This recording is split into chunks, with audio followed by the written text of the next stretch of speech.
2 থেকে 3 মিনিটের একটি ছোট গল্প শুনে যাবেন, আশা করি ভালো লাগবে। একটি ছেলে খুবই সাদাসিধা ছিল। সে একটি দোকানে চাকরি করত। ছেলেটির বেতন ছিল মাত্র 5,000 টাকা। ছেলেটির দোকানের সামনে দিয়ে প্রতিদিন একটি মেয়ে স্কুলে যেত।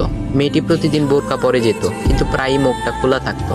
একদিন হঠাৎ করে ছেলেটির নজর পড়লো মেয়েটির দিকে। এভাবে বেশ কয়েকদিন যাবার পর মেয়েটি বুঝতে পারলো ছেলেটি তাকে লক্ষ্য করে। মেয়েটিও বাঁকা চোখে ছেলেটির দিকে তাকাতে শুরু করলো। ছেলেটি মেয়ের চলাফেরা দেখে মুগ্ধ হলো। আফসোস করতে লাগলো, ইস, যদি আমিও আজ পড়াশোনা করতে পারতাম, তাহলে সাহস করে মেয়েটির সাথে কথা বলতে পারতাম। মেয়েটি বুঝতে পারলো ছেলেটি তাকে ভীষণ পছন্দ করে। তাই একদিন মেয়েটি ছেলেটির দোকানের পাশে দাঁড়িয়ে রইল।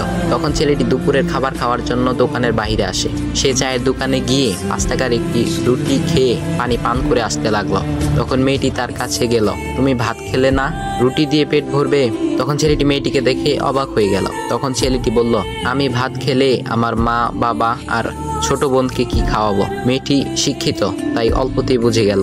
সে হাত ধরে বলতে লাগলো, তাহলে তুমি যে আমাকে পছন্দ করো, আমাকে কি খাওয়াবে? তখন ছেলেটি বলল, আমি তো তোমাকে আপন করে পাওয়ার জন্য দেখি না, কারণ সে যোগ্যতা আমার নেই। তবে এটা সত্যি যে তোমাকে দেখলে আমার খুব ভালো লাগে, তাই দেখি। মেয়েটি ছেলেটির কথা শুনে চোখের পানি ধরে রাখতে পারলো না। সে বুঝে গেল ছেলেটির চরিত্র ও ভাবনা অনেক সুন্দর। সেদিন মেয়েটি চলে গেল।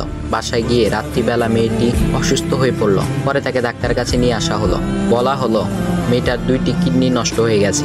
তখন মেয়ের বাবা ফোন করলো তার বন্ধুর ছেলেকে, যার সাথে বিয়ে দেওয়ার জন্য সে পাগল। কিন্তু মেয়েটি তার বাবার পছন্দের ছেলেকে বিয়ে করতে রাজি না, কারণ সে ছেলেটি টাকা থাকলেও কি হবে, তার চরিত্র খারাপ, সে লোভী।